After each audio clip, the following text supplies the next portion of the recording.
Good morning, everyone. Happy Tuesday. This is Pauline Lam, your co-chair of Education 2020 co-chair, Pauline Lam.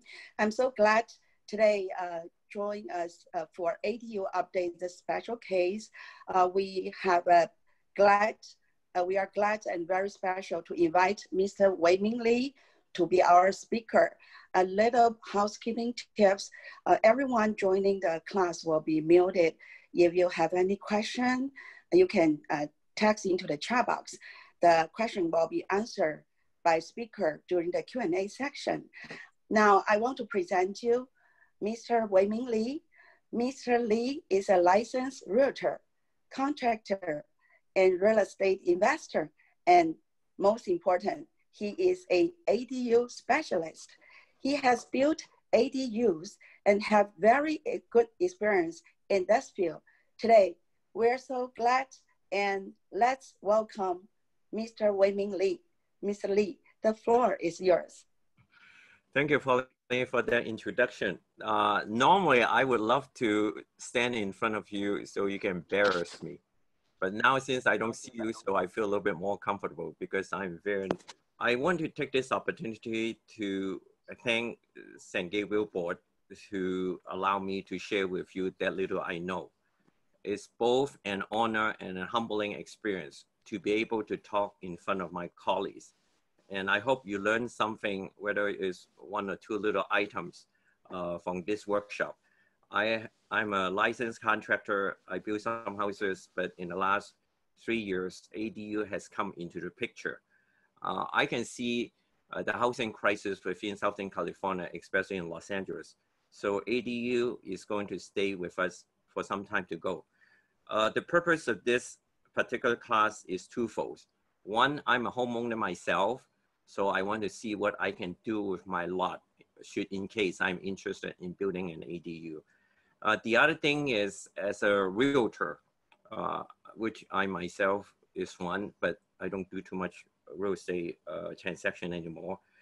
We can share some of this potential space with a client who, when you go over and see their lots, and then when they say, well, I'm running out of space, what can I do? Then you can suggest to them, hey, have you thought about doing this, doing that? One thing I see that's important is knowledge is power, but I would add two more words to it. Apply knowledge is more power. Most of us, we know what we need to do, but somehow I'm one included and feel guilty about it, and we don't do much about it. And we just say, oh, I know about it, and that's it. So if you can apply what you know, it gives you more power to help your clients. And the more knowledgeable you are, you can actually act as a consulting realtors and give them more knowledge, more options to do what they want to do. And that's what I hope you'll learn out of this class. And we'll keep, since I can't interact with you because of the pandemic situation, I will try to answer the question at the end. There's some other things I want to share with you at the end too. So let's see what the interest of the class is. So without further ado, I'm going to start the PowerPoint slide. This is my agenda for the day. We have an hour, so I try to cover all these things I have written out. Basically, I have got 5 topics. What's an ADU? Some of the legislation that controls the ADU. And by the way, this is a very new development coming out in 2017, the end of 2017. And I'll share with you a little bit of how I discovered these things. Number 3 is very simple. The types of configuration, how can you build an ADU? Number 4, I did some research on the market. And later on, as you see, this market is blooming. And number 5 is the cost of the projects. Most of us don't have a lot of resources and money, especially under the pandemics. A lot of our business are being affected. So there are some cost concern in building an ADU. But one thing I guarantee you, ADU is still a lot cheaper than trying to build a new house. Okay, building a new house is very expensive, and the rules and regulations from the different cities are a little bit more cumbersome. ADU is a little bit fast track process that you can get it done. If you find the appropriate personnel to help you to develop it, that would be good. Just to go a little bit further on. Back at 2017, some guy asked me to go over to their house. They say, Mr. Lee, I have this piece of land at the back. It's just growing grass, my fruit tree. And it's a big lot.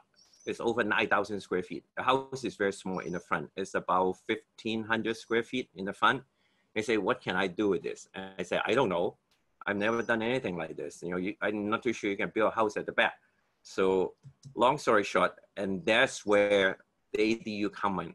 Later on, as I call around, I call the city and I wrote to them 3 or 4 emails later. Somebody actually respond back to me and say, Mr. Lee, have you heard about the accessory dwelling unit? I say, what is that? They say, well, you can actually theoretically build something at the back. I say, I see. Okay. So now let's get into what is an ADU. And we can go through the slides, and I don't want to read it. If you want to read it, go ahead and read it. But you know, I just try to explain what it is. If you're in an area that's zone R1, theoretically, you can build an ADU. It has to have an existing house on that lot, okay? If you have an empty piece of land, then it's not considered as an ADU. Then it's considered as a brand new construction, okay? There are 4 configurations: detached, attached, inside, or garage conversion. The ADU, let me say something in Chinese. 麻雀雖小，五臟俱全. So in an ADU, you can have a kitchen, a bathroom, your own separate entrance.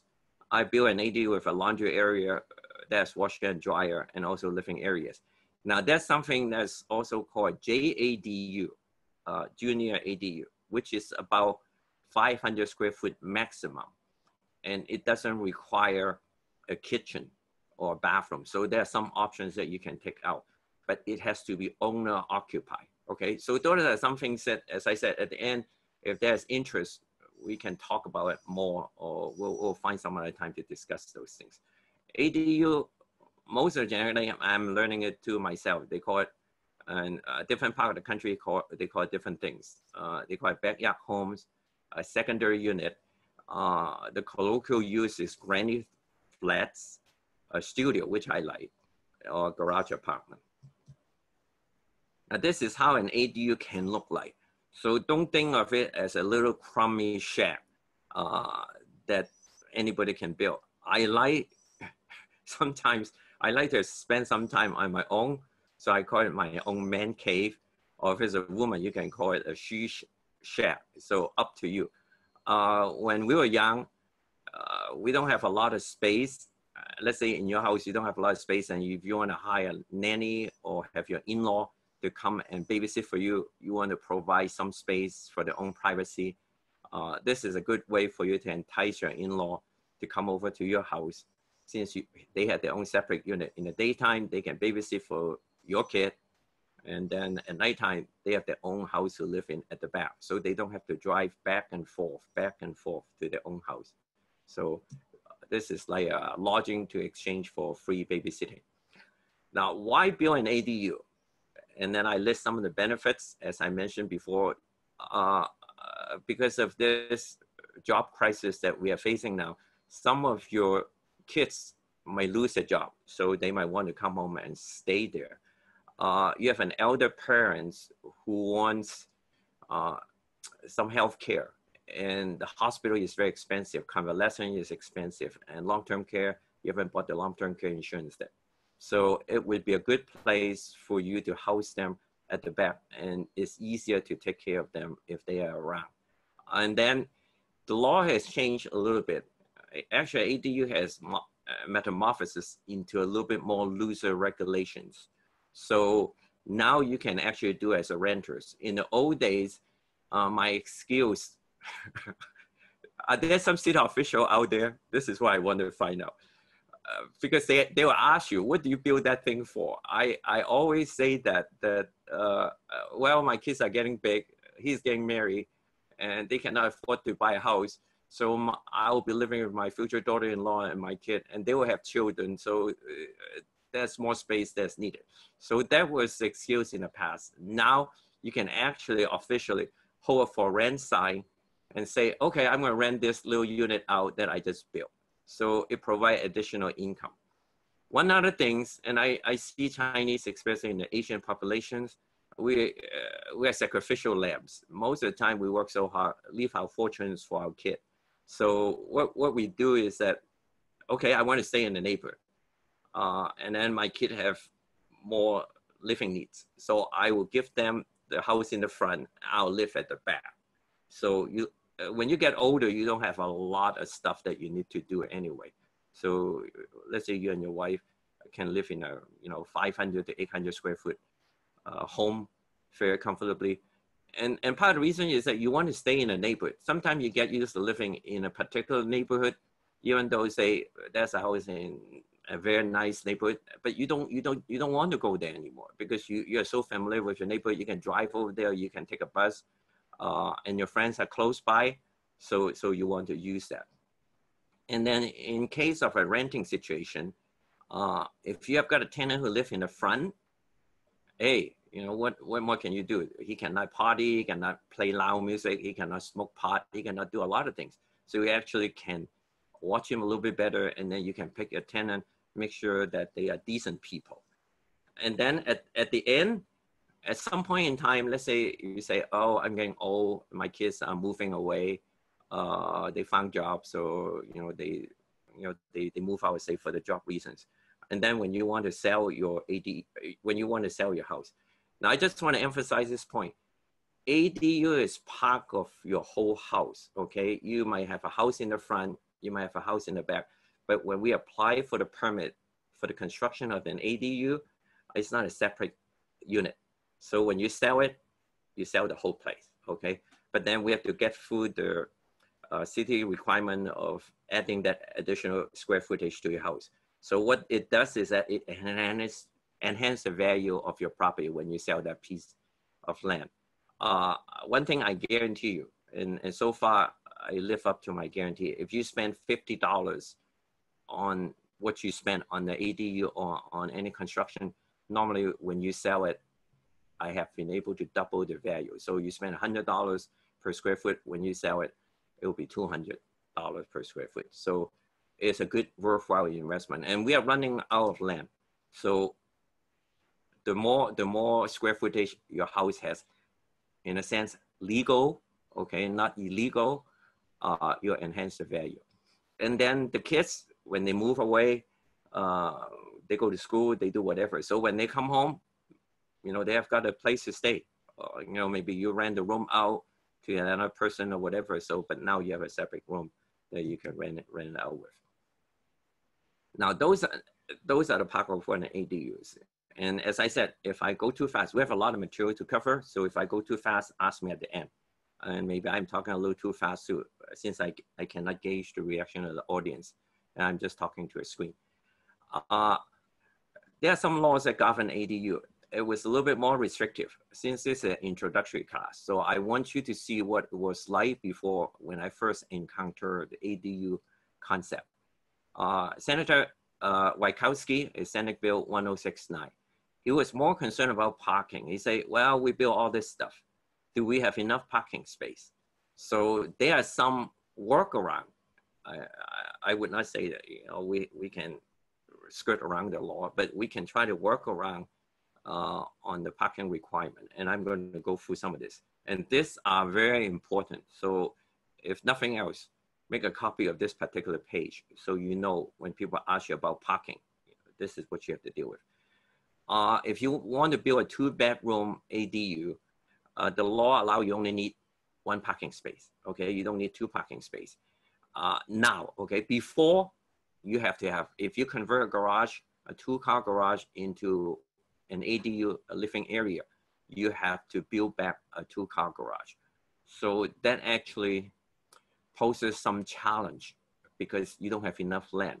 And actually I am dealing with that now, currently, right at this moment on a house in Baldwin Park. And took me 2 years to get through the whole process because they fall under the old law. So they were a little bit more restrictive when we first started. So as I said, so I'm building them back a 2-car garage. Fortunately, they have enough space. and the city planners allow me to use that piece of land to build a parking space. B, if it's within half mile from a public transit, let's say you run into a student, he doesn't have a car or he has a car, it doesn't matter. You don't have to have a parking space within your lot. You don't need that. As long as within half mile, you just say that the student will take the bus. He can walk half mile to the bus station and he will take the bus from there. So that's how it goes. C, in an architectural and historical area, meaning an older part of town. I don't know the reason behind it. I mean, if I research it, I probably can. Probably they want to maintain the population in that area. They don't want to tear things down and build all these new houses. Sometimes it might upset your neighbors. So they would rather have you keep your existing house and build a little unit at the back. And a certain area will qualify. And they will provide you what we call variance. When we deal with the planning department or building and safety, we have a lot of variance that we have to deal with. And most of the time, your architect or contractor will know how to do that. If it's a part of a primary residence that you already living inside, you don't need additional parking space, they have parking space already, then that's okay. E is a little bit tricky. In some area or city, you need a permit to park your car outside, okay? These are high-class neighborhoods. And if you just tell them that I don't have a car to park out in the street, I'm going to use public transportation. As I said, this is mostly for students. And then if you got people who go to KCLA, PCC, LACC, around that area, ADU is a blooming concept because you can all of a sudden you found a piece of land behind your lot and then you can go ahead and turn that into some rental income. F is, this is very common, park and ride. So if you say, well, most of the time my car is not even in the neighborhood. My car is just parked at the park and ride for the Metro Transit or Foothill Transit. So we are actually not crowding the area. And I can see Wachowski has a good point. He say, well, you're trying to build all this housing. And I don't know if you have lived in an apartment condensed area. Glendale is a good example. LA is a good example. Koreatown is a good example. I do a lot of construction all around. So even I have trouble looking for parking. So if the place doesn't provide adequate parking, sometimes I just don't take the job because I need a place to stage my stuff. So if parking is a concern, and that's what Wachowski was saying, well, can we deal with the parking situation? So if you can take care of that parking arrangement, better for you. ADU is perfect now for what we need. A lot of people, I don't know if you know, I travel quite a bit throughout the country to do other investments. And when you go to another place, hotel or friend's home, you're supposed to quarantine yourself. So if somebody come to LA, Airbnb is a, maybe I'm off topic a little bit. Airbnb is a major development also for you to make some money. So if somebody come in town, you want to provide them the little ADU for them to quarantine themselves, okay? Not live them permanently, for them to quarantine themselves for 14 days before they can go back out. This is wonderful, you know. Or as I said, you can build your own office, do whatever you do, just walk out to the backyard, and this is how it looks like. Now, there's another law. After Wachowski came out with that, Assemblyman Bloom, he came out with another law. The critical word here is ministerial approved. And since now I don't see you, I was going to ask whether there are some lawyers in the audience, whether you know what that word ministerial means. Does anybody know what that means? What it does is that out there there's a legal term. Out there in the legal world, there's something called ministerial and judicial. Ministerial means that they set out a certain set of law and you just have to conform to the instruction. Meaning the city official, and bear in mind, as I said, if this concept is a little bit too complicated, contact me at a future time and then we can discuss it a little bit more detail. They come up with certain sets of laws and the government officials within that city they have their own audience. You just have to follow their guideline. They don't really have the discretion to bend the law. What happened is the state come out with the ADU guideline. Individual municipalities, they set up their own ordinance and regulation. So you just follow that. I did a lot of ADU at different cities. So what I did is, first thing as a contractor is I go to the city and get a copy of the spec. And as I said, later on, if you guys are interested in how to do this, I can also teach you how to do this, you know, because no one person can do all this by himself like me. So if you want to do, say, Mr. Lee, I want to do an ADU, can you teach me? We can talk about it some other time. So you can go through some of this process. And then sometimes those specs can be anything from 30 to 60 pages. So you just read it, understand that actually construction is a lot more law than actual the work. So you read some of this stuff and then you figure out what you need to do. And then those are within the parameters of what you can do, then you follow it. It's not like a supervisor or director can change the law to accommodate your particular need. That's what ministerial means, okay? So they have to follow within the city guideline and overall mandated by the state. And let's go through some of this stuff. It's not intended for sale. It can be rented. As mentioned before, if you have to have one unit sitting on that lot, okay?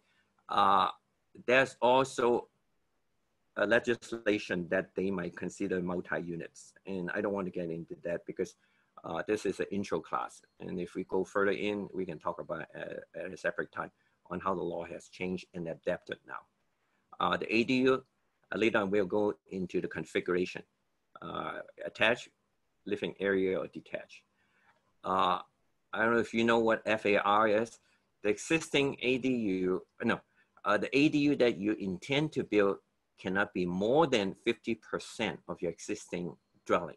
And let me give you an example. Let's say if your house is 3,000 square feet, okay? The maximum you can build, maximum is 1,500. Is that okay? No, because the maximum size of an ADU is only 1,200, okay?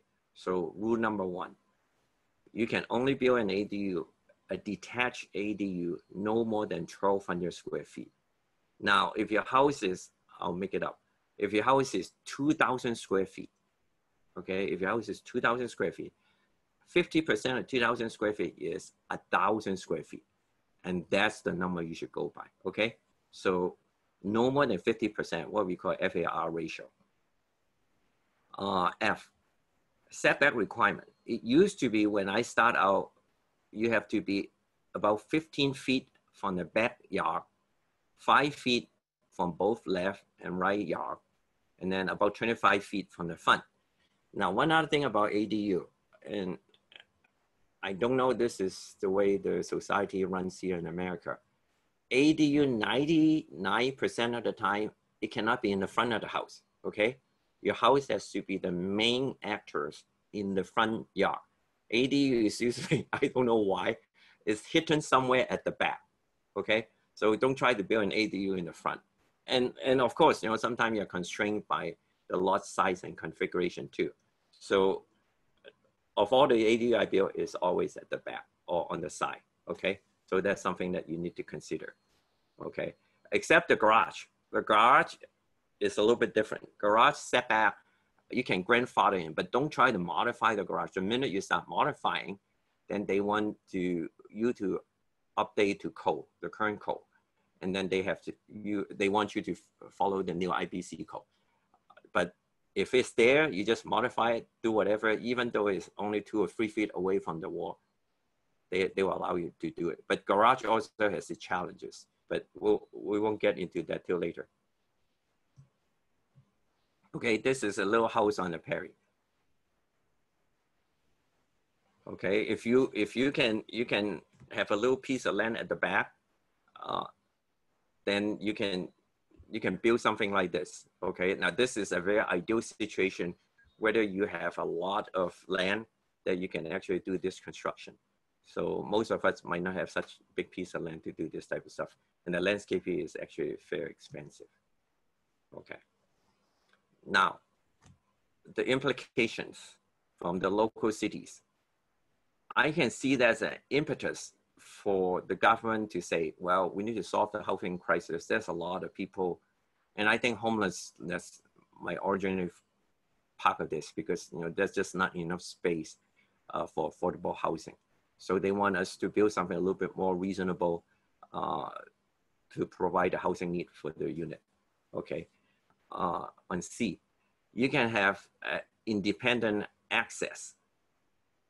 Whenever you build an ADU, you want to build it separately so it has its own entrance. Even an ADU embedded within the main house. We'll go into the configuration a little bit later. Safety is very important. I dealt with the fire department quite often, and the fire department will come out and say, okay, you cannot do this, you cannot do this, because I learned a lot by dealing with some of the fire marshals. They say, Mr. Lee, the fire hose cannot be more than 150 feet away from any point in that property.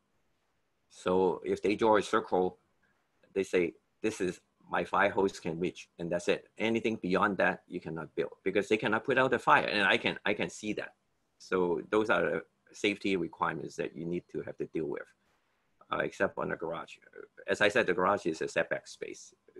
You still, in case, I've dealt with garage fire too, and then you still have to be able to reach by the fire truck, and also turn around. So that's another issue in itself. And they try to make the ordinance a little bit easier for individual homeowners to do an ADU now, okay, before they really make it tough. I've dealt with some cities that they just don't allow you to do that. And now I go to different city. As a matter of fact, whenever I go to a city, I would say 1 out of every 5 contractor or homeowner who are at the counter asking questions is asking about, I want to build an ADU in my backyard. Can you help me? And that's what I'm saying. If you learn something out of this class, share this knowledge with your customer, with your friend. And so when they go to the city, talk to the planning officers, they will sound more knowledgeable. Otherwise, it would take a while to get through all this process. So I go to yoga class. So this is good. In case you're a yoga instructor, you can build an ADU such as this one. And so you can bring all your students here now. But of course, you still have social distancing to deal with. But as I said, the reason I show you some of these slides is it shows you the variations. It's not like just a regular hut that it's not very, how should I say it, not very aesthetically pleasing. And one thing, as I was doing some research also, which I did not know, there are also some prefab ADU, meaning that they already have pre-designed that you can go and buy it. Okay, it's just like a trailer. You put it together, and this is how the ADU look like. As I said, that's another subject for another time. Now, implication for local cities and ADUs. I have talked about some of this stuff already. Addition as a detached structure. The maximum size, sometimes we say we can build 1,200. In Santa Monica, they can only build 600. West LA, they can only build 800. So it's not necessary you can always build 1,200. So you actually have to know where you live, know where the customer lives before you can give a definite figure. The easiest thing for you or for me to do is to go to the city and talk to the city official, Acadia, La Puente, Roland Heights. I've never done anything in San Marino. I'm not too sure they will allow you to do that. So, and the tricky question is at the last sentence, city varies on lot size requirement. I have gone to City of Monterey Park, and on a particular lot, is 6,000 square feet. The ADU requirement, as I said, I read a lot of this type of stuff. They say the lot has to be minimum 6,500 square feet. So if your lot is less than 6,500 square feet, you cannot do it. So then what do you do? In that case, then don't build an ADU, build an addition. See if you can expand the house a little bit. So those are the things that it pushes the challenges upon the homeowner and also the architect on what can be done. So you just have to be a little bit cognizant of what the restrictive parameters are, and then you just try to find a way to make it work. Okay, so that's how I try to do my business. Here, this is an interesting concept. Here you have a garage, okay, and you can be thinking the same way. I wanted to build 2-bedroom or 1-bedroom each for 2 rental units. So it's up to you. It depends on how you want to, how you want to design the ADU with your architect and also the local zoning ordinance. Now this, bear in mind, this is in the Midwest, so a little bit more loose than California. California is very restrictive, and I don't know why. I'll share with you later on as I go through some of the charts that I'm going to talk about. Utility connection. I know, as I said, I can't see a way, show of hands. If most of you are doing it for your own purposes, meaning I'm going to have my mother-in-law sleep at the back, my son or my son-in-law living with us, so we all stay together as a family. We're all social animals. We like to stay with our family and friends. Then in this case, this applies. Utility connection is very expensive, okay? But if it's a rental unit, and this is Mr. Lee's advice, if it's a rental unit, I would spend the money to have separate meters. I've done this too, meaning you have your own separate water, gas, and electric. So you cannot complain about the person at the back saying you're using too much water to wash your car, you're using too much electricity because you play your music, you watch too much TV, you play whatever, okay? And they do whatever. So you don't have that argument about why should I be paying. And then and it's fair too, you say, well, I'm gonna charge you $200, $300 a month for utility bill. It's also not fair to him because you might be making money out of him because he probably only use $150, $200 worth of utility fees, and then you're charging him $300. So you add that extra $100 as your income. I just want to be fair because people know that they are not being treated fairly, especially if you want to cheat them, you won't have a tenant for long. Okay, I manage rental property too, and I know what it takes to keep a good tenant. So and let me repeat this point, if you have money, start their own separate meters. It's a lot more work. The connection fee for water, gas, and electric is separate from what an ADU costs. It's what we call outside connection fees. And the construction is a little bit different too.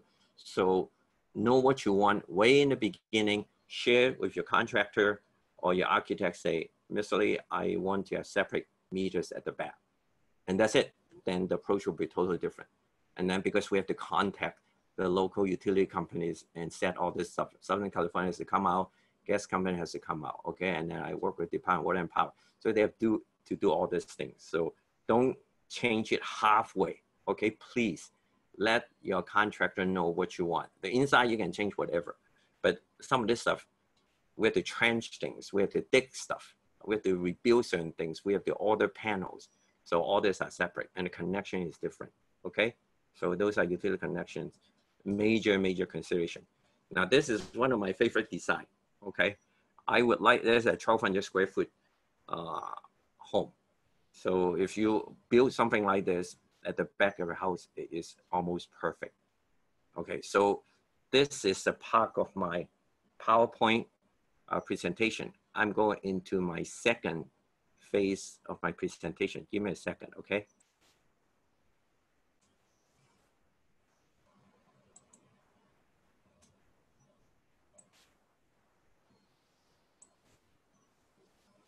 Okay, types of ADUs. I'm going to go into ADUs. I don't see my screen. Okay, let me get rid of this. Okay. There are different types. Look at the white. I don't know if, as I said, I don't see you, so I don't know if you guys can feedback to me. Look at this white area, this white box. This is the new ADU that I'm going to put. You can add it here. P is parking. Okay, this is your main house. and this is your garage, existing garage, okay? So that's configuration number 1. I'm going to drill this into your head so you will remember this, what you can do, okay? Otherwise, you don't remember. Number 2, I want to add an attached unit to my house, okay? So this is your main house. I don't know if you see my cursor. So I'm going to add this thing out. You see, you can have its own separate entrance, okay? That's what you want. That's another ADU. And then P is still the parking.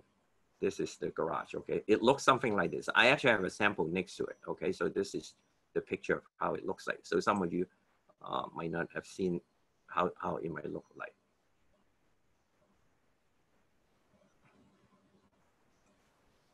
On 3, convert the garage into an ADU.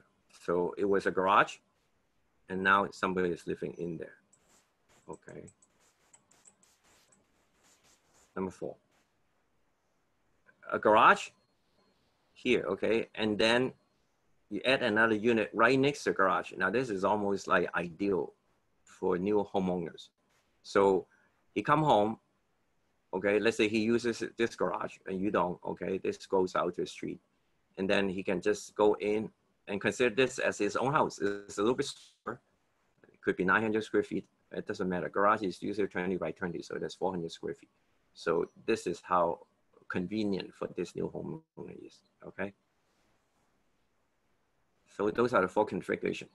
Now, I'm going to go to the left side of the slide. This is a very simplified process. I have a more extensive hands-on experience that I can show you guys at some other time. Can I add an ADU to my unit, okay? And this is a checkpoint. Number 1, do you own a single family home? Obviously, you have to be a homeowner, okay? You cannot be a renter and own an ADU, okay? Then the landlord need to know what kind of construction you're trying to do. Now, number 2, my home has extra space, okay? Now, that's what I first encountered in 2017. An extra space in my backyard, or a garage in my backyard, or a room that can convert it with its own entrance, okay? So those are the criteria, okay? Number 3, my home. Now, remember Wachowski, the famous guy who talked about parking requirement? My home is within half a mile of a parking ride place, bus station, public transit, a train, whatnot, okay? Then, hey, then you might be able to do one. Or you have excess parking, okay? You have space here that you can park, then you would qualify, okay? So that's where this criteria is, okay? I don't know if I'm going too fast, but as I said, we have a lot of stuff to cover. Now, this is a little bit more expansion since it's an introductory class. So as I said, I'm going to drill this into your head. This is how it looks like. The maximum, you see a diagram here? I hope you see my cursor, then you know where I'm pointing at.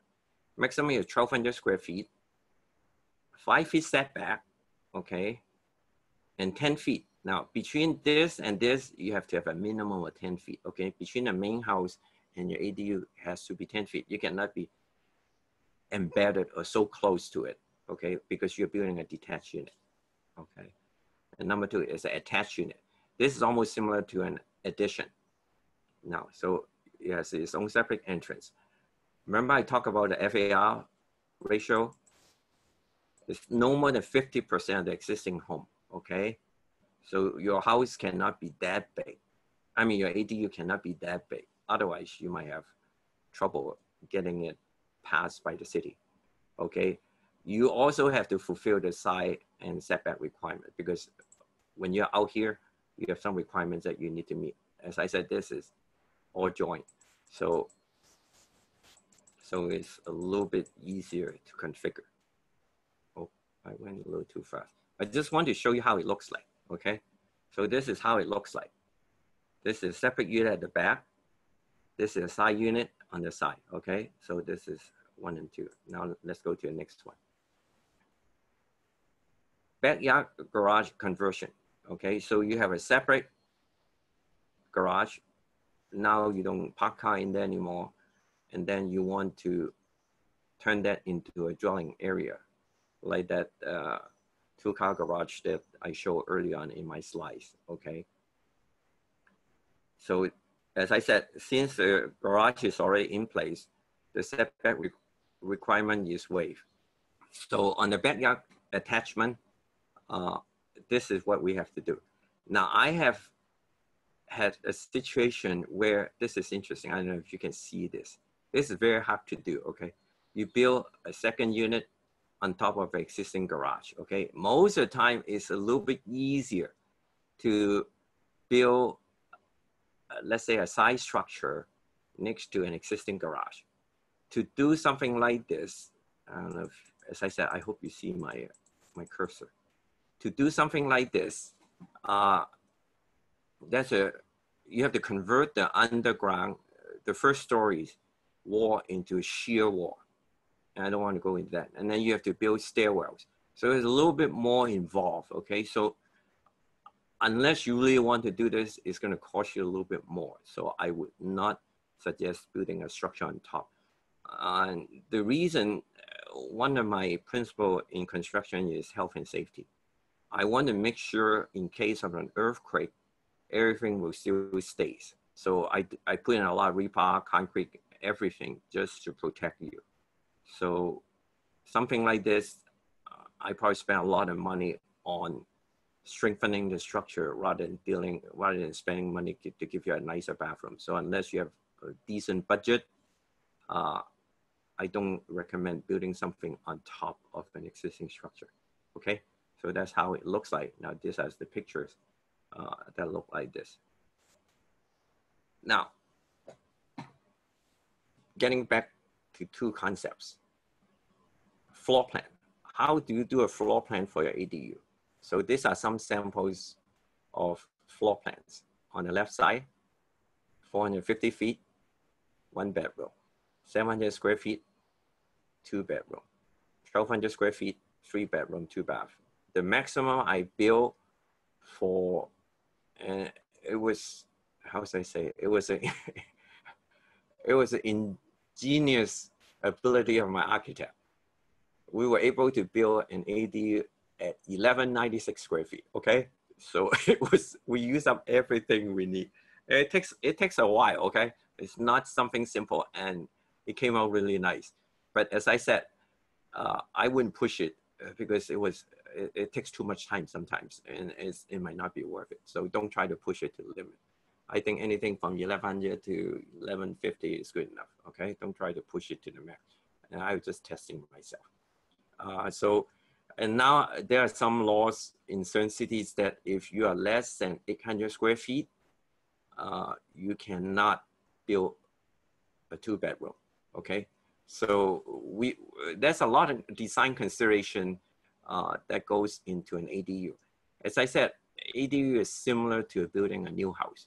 So don't take it lightly. It's your money, and I will spend a lot of time just to make sure that I do a good consultation session with you to get what you want, or if not, another architect or another contractor. Make sure you ask all the questions, because otherwise you may mistake. It's very hard to deal with change orders, and then we have to go back to the city and redraw the plan, and you don't want to waste money, okay? Everything costs money nowadays, and it's not cheap. Now, within the city, they also have a GIS map called zoning maps. You can go and check to see if the lot size and all this stuff. Most of us realtors have access to this type of information, but for the layman homeowners, they might not have this type of information. So for them to go to the city GIS, just look at it, look at the lot size, at least they know the barrier, boundary, and all this stuff. And then they can say, okay, can I build an ADU in my unit? So that's what I was talking about. Okay, so they can actually do some research. Now here is parking. So I drill in it for the parking already, okay? And I don't want to belabor the point because I still have other material to cover. So this is a second portion of my slide. So I'm going to bring up another topic, okay? Give me a second here. Now this is very interesting. ADU came out in California at least. And I did not know it was in existence way before us, way before 2017. So what I did is I went back and did a little research. And so I draw some Excel charts and shared this with you, you know, when I was writing this material. At 2017, these are the ADU building permit, okay? What I did is I say, as I say, I travel a lot, and when I go around, I don't see ADU sticking out anywhere. So these are some research I found from some building departments. In Portland, they have 14 ADU permit, and I don't know why now Portland is under protest every day, 70-something days already. And then the second building permit highest is LA. It first came out and boom, you know, people heard wind of it and they jump right into it. So that's how it goes. And I can see the demographics too. Also in Washington, DC, housing very expensive. People cannot afford to buy a new home. So they say, okay, why don't we add something at the back? And then San Francisco, so on and so forth. And then Seattle and all the way to Austin. Now Texas land is a little bit cheaper. New York is probably at the bottom. You know why? It's probably too expensive. So that's why nobody can afford it. So that's how I interpret some of these figures. Okay, so that's what happened across the US. Sometimes I like to look at the macro pictures so to see where the trend goes so I can make my investment decisions. Now, this is more closer to home. In getting any construction done, there are two considerations, and I would say major considerations. Number one, how to deal with government bureaucracy. And I can see that as a necessary evil. In a sense that if we don't have government, it will be an anarchy. You do whatever you want. I hate to pick this up in China. I've dealt with some people from China. They say, oh, Mr. Lee, I just, you know, put a faucet here. I just build a kitchen. I just do whatever. The lack of uniformity and building codes make the building very unsafe. And you don't even have an inspector to come out and check your building structure. So in case of earthquake, you can see the calamities that it caused and the expenses to rebuild a city is tremendous. You don't want that to happen, okay? So on the other hand, if you have got too much regulations, you stifle the business growth and development of small business owners such as us, who are just trying to make a living, but then we have to jump through hoops, which I did, you know, in all this construction work. I found myself a lot easier working for somebody else than trying to deal with all this problem myself, because it gives you a lot of headaches. And actually I take on my client's headache more than my own headache. And then my hair would start turning white. So what I did is I found two things. And if you look at the chart, the red one is probably a little bit easier. And I always say, if it's something that money can solve, it's not a problem. If money cannot solve that, you have a major, major problem, major issue, okay? If it's money, I can borrow money, I can steal, I can do whatever. Have friends help me out, and I can get it done. But if it's something that money cannot solve, like Trump is facing now, then there's a major problem. Now the red is expenses, okay? The application and setup, utility setup. If you see the red as application, yeah, that's not too bad. The blue is where the headache is. You see what I wrote? Entitlement, review, and procedure. Actually, it's more complicated. There's a lot of factors that affect the government bureaucracy, but I just picked these three as a major, major handicap that I was facing with. And then I did some research and I found out, actually, I'm not the only one. Other contractors, architects also face similar challenges as I did. So what I did is, and I list the square miles, Sacramento, LA, San Diego, and Orange. The degree of difficulty in the review is the blue, okay, -15, -8. So let's pick the easiest. Let's say Northton, meaning Northern California. You see the red, meaning the amount of money you have to spend. I don't know if you can see it, it's negative 16. That means that you have to spend a lot of money to get it done, okay? And then the bureaucracy, meaning you have to go through planning. And that's another session in itself. You know, most of you guys don't have to deal with that. And you just give the money to the contractor, and guys like us, we go and bet for you.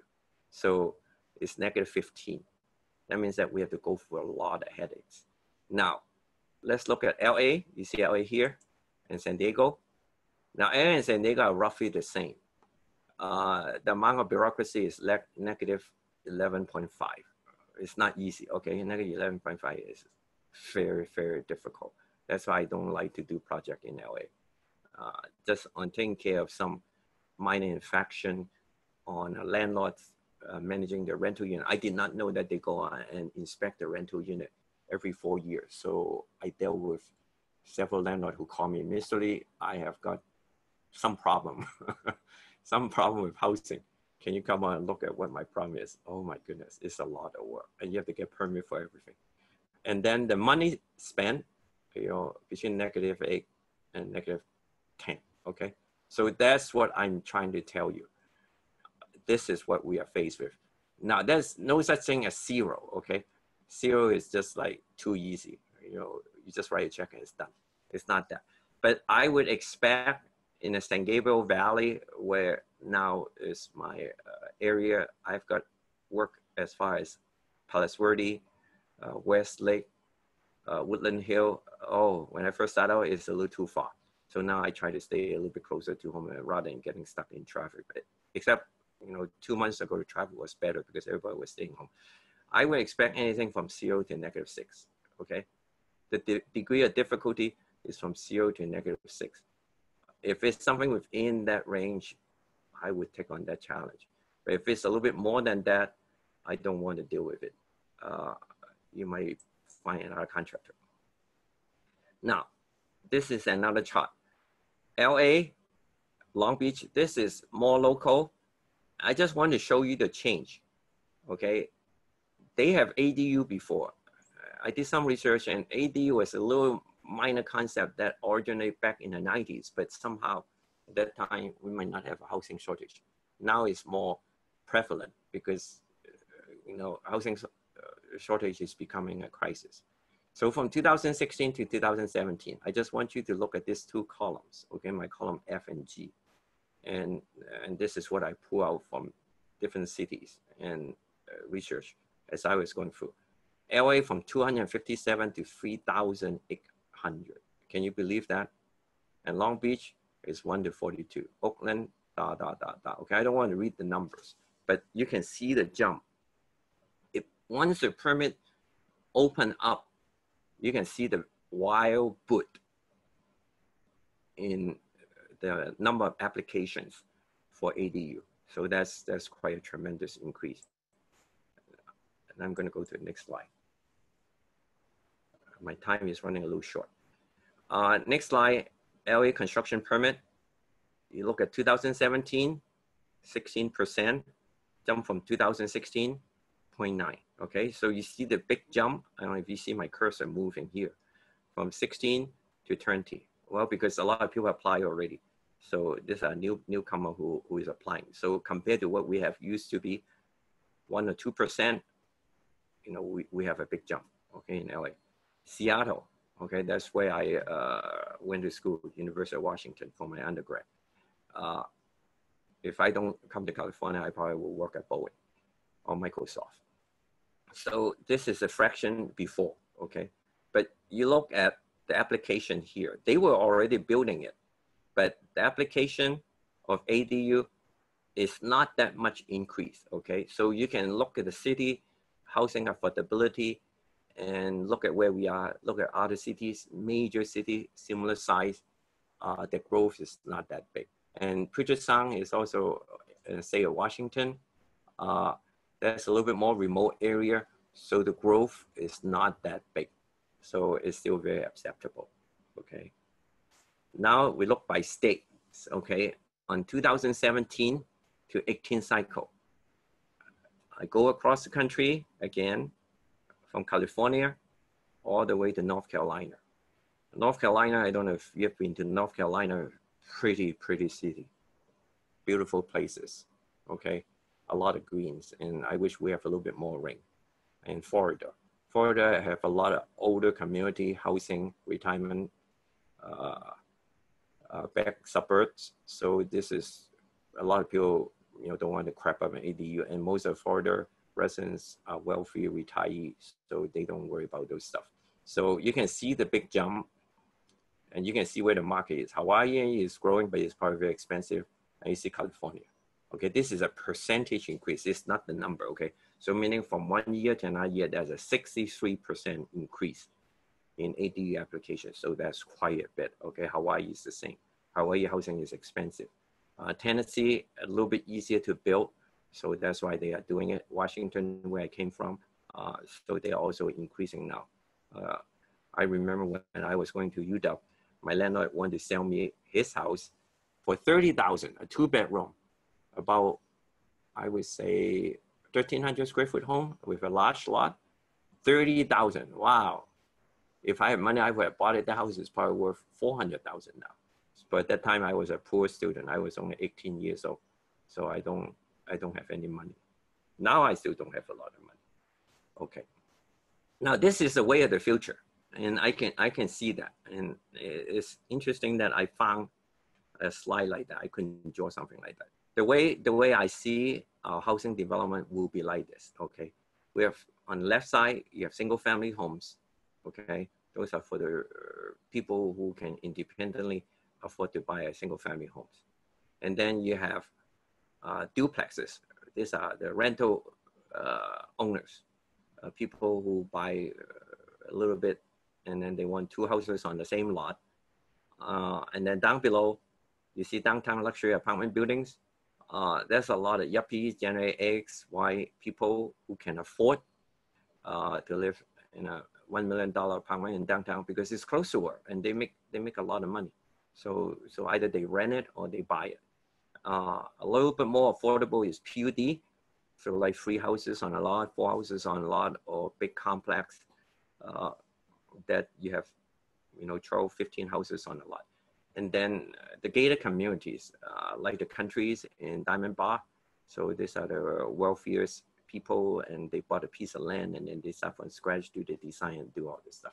So that's the way of the future. Now, out there in the general public, that's more my level, that we see a lot of properties that because of the ADU development is blooming a little bit. So we have ADU on the side of our house, okay, doing like that. And then on the right side, we have multi-family homes. Now these are still the apartments, okay? These are the apartments that charge anything from $1,500 to $3,000 a month. And that will always be around because there will always be people who cannot afford to buy a home or they don't want to deal with the hassle of a house. So it takes a lot of efforts to maintain a home. So, people would rather, live in an apartment. Now, I'm going to stop here and I'm going to go to my next slide. Okay. How much does it cost to design an ADU? To do an ADU design, you cannot do all this by yourself. You need somebody who knows how to cram that little small space into a desirable living area. So what you need to do is first thing, go and find an architect or a designer. Okay, I'm not a very good designer, even though I know how to draw basic, simple stuff like an office or a simple landscape. You can hire a firm to do this stuff, and anything is start out from $4,000 to $10,000. So they will design something for you. Remember, I showed you some figures that, this is how a 1-bedroom look like, 2-bedroom look like. Those are the architectural fees. They will help you to do that kind of stuff. And then they will come with a design. And then how much does an ADU permit cost? To go down to the city, and the city would not just let you do things without a cost, okay? Because the government has to support its own working staff too. One thing I do emphasize, and I hope you take it to your heart, a lot of people, and I emphasize a lot of people, they build a lot of illegal structures without getting a permit. And I have seen a lot of this in the past 5 years because I'm the one that they call and say, Mr. Lee, now I'm buying a house and there's a lot of as-is and I just bought it, and now the city doesn't want to issue me a permit, occupancy permit, because a lot of stuff inside are illegal. See? So let's say as an agent, we should let the buyer know what he is confronted with. Don't just look at the commission dollar and say, okay, I take the money and run. You might only last for a year or two, because once you develop bad reputation, people don't trust you. You got to be honest and have integrity in this business, okay? Otherwise, your business will not last. So my advice is find out all these things and say, homeowner or buyer, don't buy this house because you have to do this, this, this, this, because I have got a lot of laundry lists that I have to deal with. And sometimes I don't even have time to deal with. I say, find out a contractor. I don't have time to deal with this. It's just too much problem. So share this with your buyer and then let them be aware of what they will be faced with. Because especially now, under the pandemic, you have to make appointment with the city officials before you can even get an appointment. And then you have to explain to them what the problem is, and then you put a permit, you do the plan. It's a lot of work. So you just want to be sure that you have the time to deal with this, and things will slow, every one of this process will slow you down. The plan check fee will go anything from $800 to $1,800, okay? So it costs a lot. And then once they kind of know what you're trying to do, you want to put light, you want to do this, you want to do that, you want to legalize this, and then they'll say, okay, now I see what you're building, because now we submit the plan, right? And it can cost anything over the counter from $1,200 to $13,000, depending on what you want to do. Now, to build an ADU in LA, and I show you an extreme example on my last line, my favorite ADU, that one costs $361,000, okay? As I said, there are some prefab ADU that you can buy it and then they ship it from our state, and then they work with the local officials. Since they have the plans, everything is all ready to go, so they can help you submit the plan, and then they can find local certified installers to help you install it. But the cost is very expensive. It's $250 per square foot. So, but then it's a lot faster because everything is prefab. They come in and then they just slap it together in 1 month. And it's a lot faster than we try to build it. Anything lasts from 3 to 6 months, and it's a lot of noise, okay? So most ADU I encounter, and look at B here, okay? I don't know if you see my cursor. Anything from 60,000 to 250, okay? So if you are thinking about doing an ADU, this is what you might have to spend, 60,000 to 250,000, basic stuff. And the configuration, we talked about it already. And on garage conversion, is 40,000 with a bedroom, with a bathroom, and then 8,000 with a full functional kitchen. Okay, garage conversion is a little bit challenging because you have to deal with the foundation. And as I said, we don't have time to deal with it now because I'm a little bit short on time. Let me deal with you my closing thought. Doing an ADU is very tricky, okay? Anyone can build a house, and I'll share with you a little bit of my philosophy. Basically, every house is a box. Any contractor, any architect can do it. But a home is an expression of your living style. It tells other people how you want to live, how you want to share your lifestyle with your family, your friends. This is what I want, a fireplace. I have a yacht. I have all these different things. So you do want to use this box to express how you feel, because this is what makes you happy. And that's why we call it a home. So spend good time trying to design this thing. Don't just try to say, I want it big. I want here, I want here. No, spend a lot more time, because this is where you spend 8 to 12 hours a day and the rest of your life, unless you buy a new home in there. So come up with a good design. Find somebody who is a little bit more experienced. Talk to the city official. Talk to other people. A property design house will save you a lot of money. Because if you change in the process, then you say, oh, shucks, I made a mistake. Think it carefully before you finally design what the ultimate plan is. So I know I'm running out of time. So let's just close it at this point. And then if you have any questions, feel free to ask me, and I'll try to answer as much as I can. If you guys are interested, we can talk about it, the law changes in the future, and I can walk you through the process of how I go and get a permit. And then if you are interested in doing that, that would be good too. So as I said, it will be another time. Okay? Thank you much for your time. And I have used up 10 minutes more than I should. Thank you.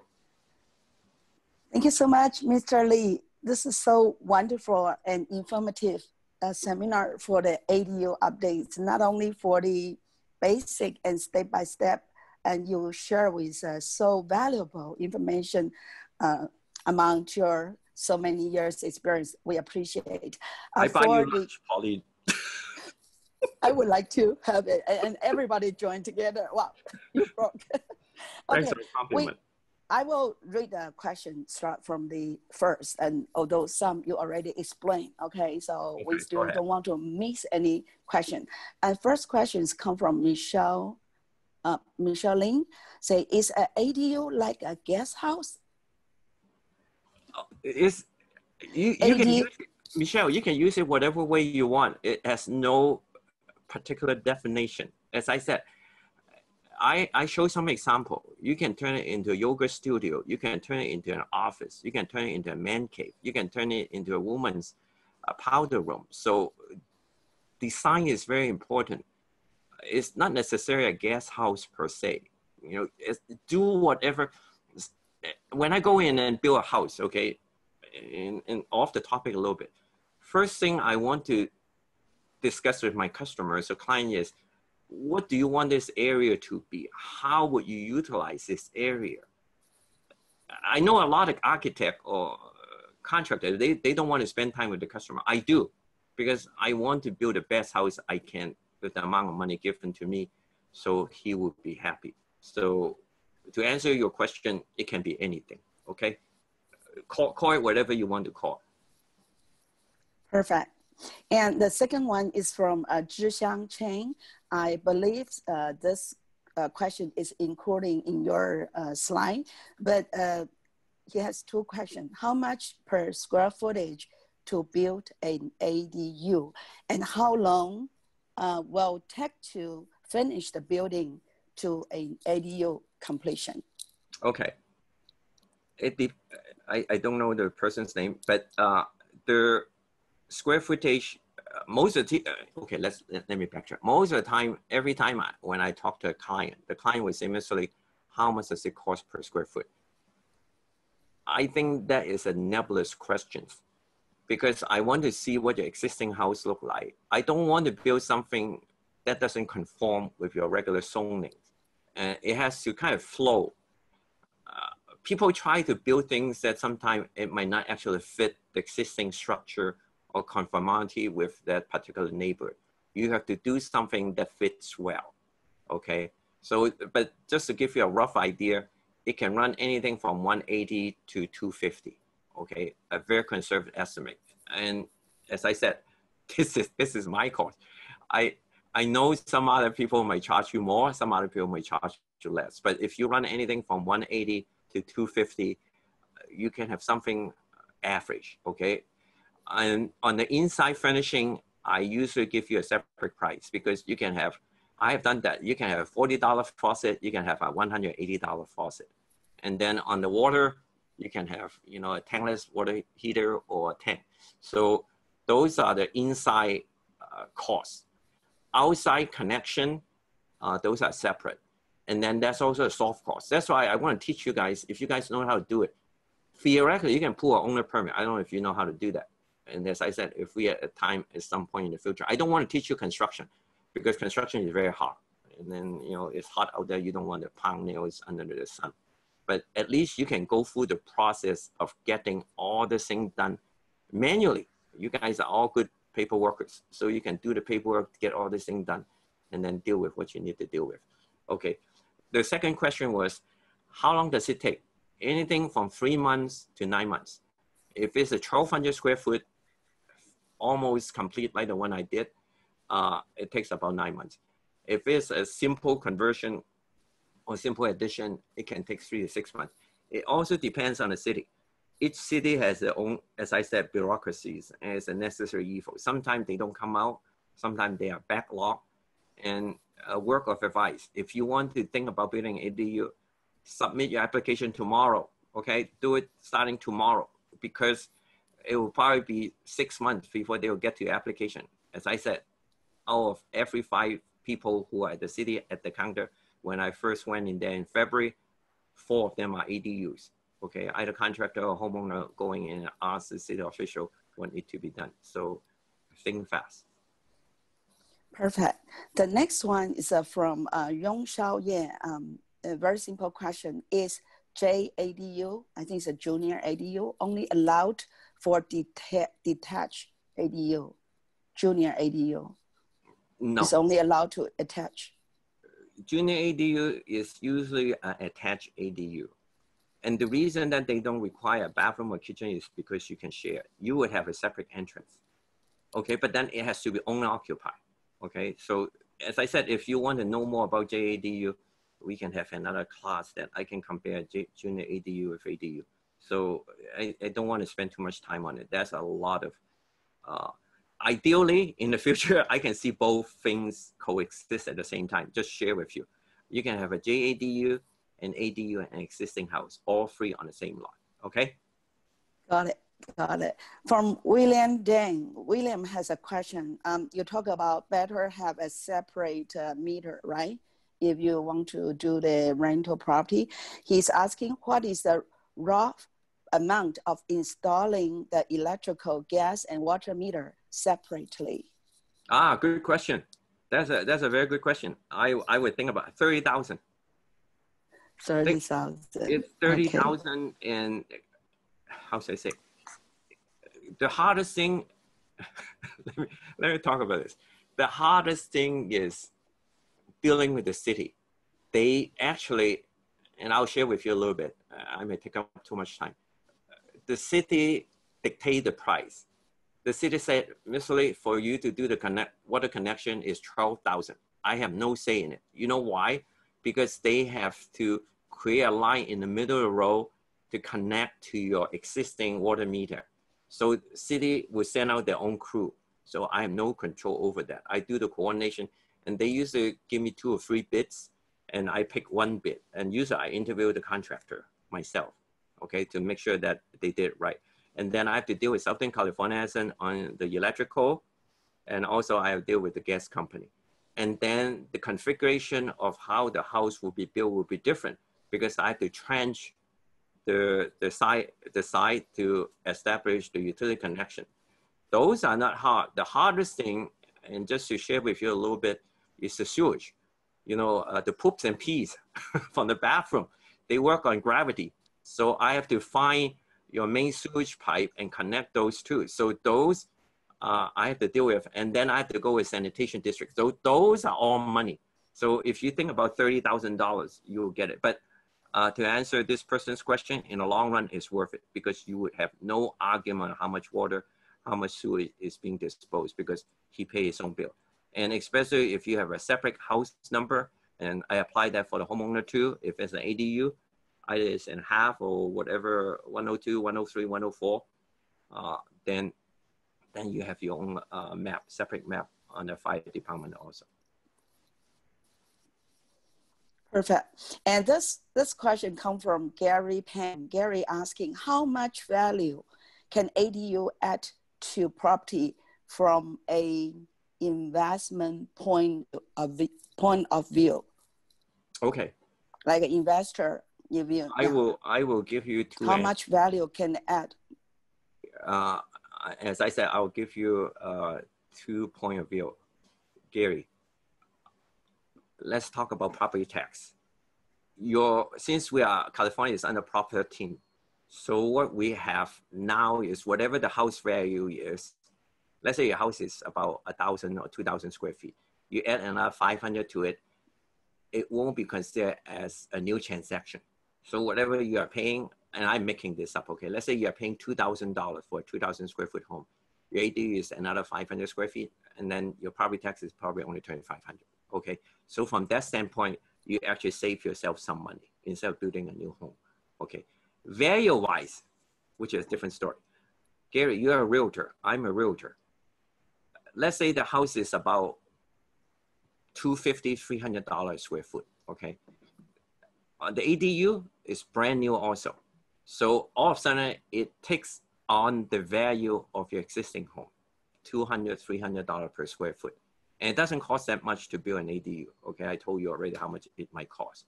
So from that standpoint, your house on that ADU almost increased in value. The other synergistic point that you got to consider is now your house has additional square footage. You have a particular area designated for particular purposes, whether it's an office, whether it's your mother-in-law's home, or whether it's for your son and your daughter-in-law and the grandkids, okay? So all of a sudden you got additional living space. Don't you think that would enhance the value of your home? So that's a good plus if you want to do an ADU. So I guarantee, as I said, I guarantee all my customers, anytime you want to do remodeling, whatever money you put in, by the time when you sell it, you double its value, whatever you spend. Great. I think this also already replied to Brian and Alice's question about the property tax, right? For Yes. if you have the ADU add-on, is that a fact for your property tax? Perfect.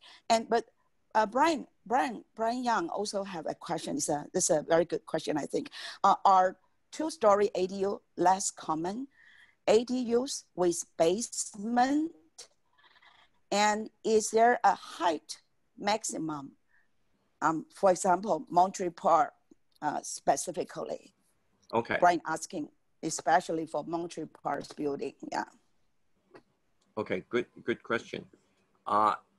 ADU only go up, okay? You cannot go down. And let me tell you why.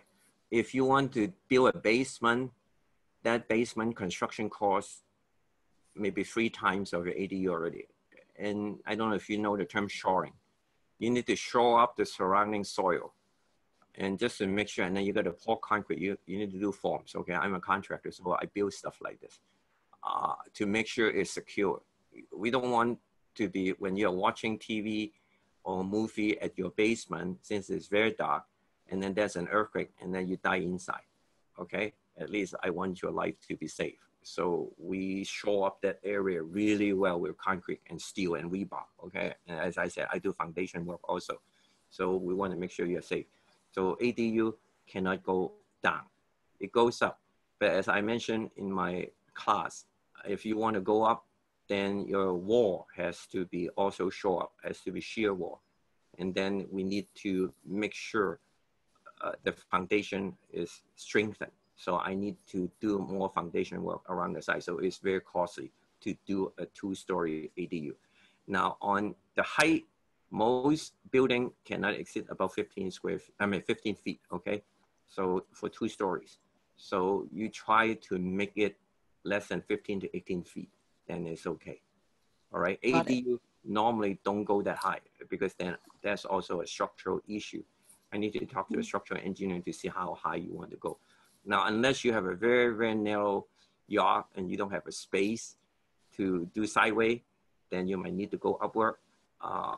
And then construction also will be a consideration because then you don't have enough space for our machinery to go into. So I just need to look at the lot to see what is feasible. Okay, similar question from Valerie. Can the ADU build higher than existing house? Yes, no. Right. No. No.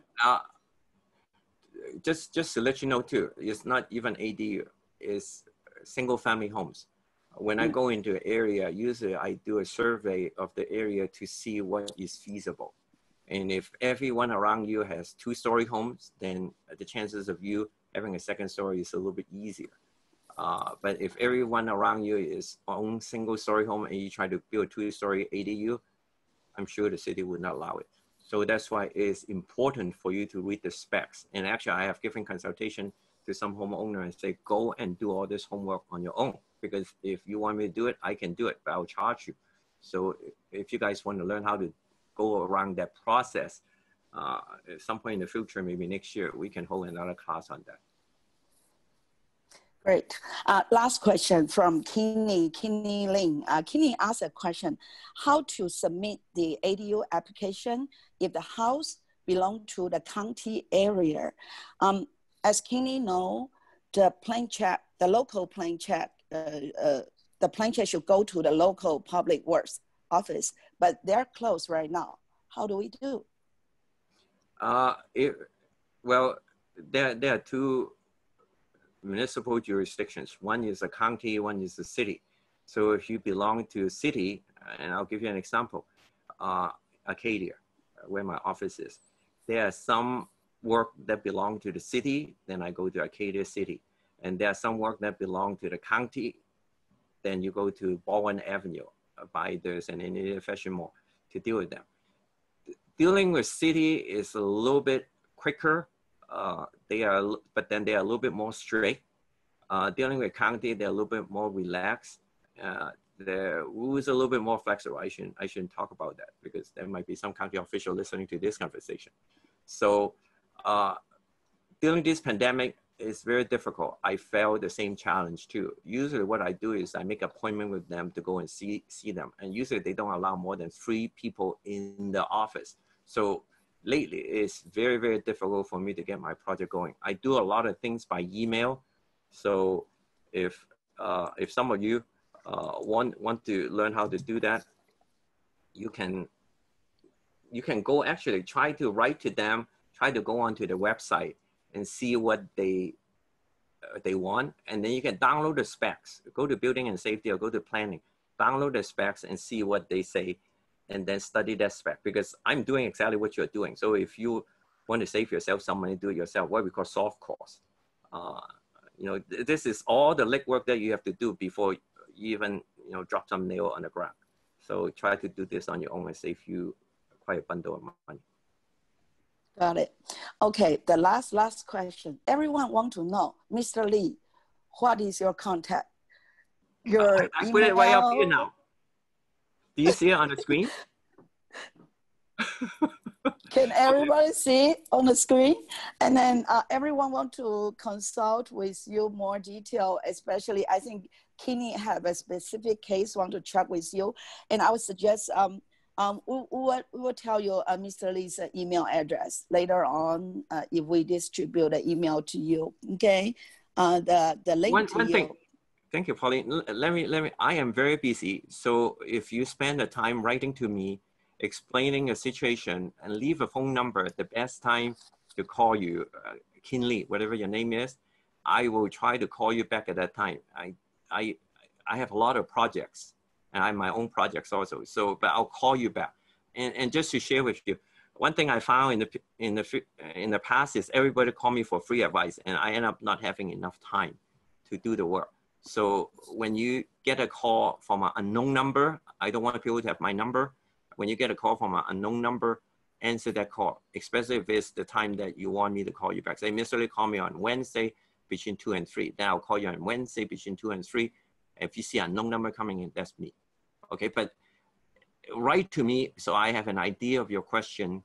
And if you spend the time to write, I will try to answer your questions. And then if I come up with additional questions that you might not have asked, I'll share that with you in that conversation. Okay? Got it. This concludes our wonderful, beautiful presentation by Mr. Lee today.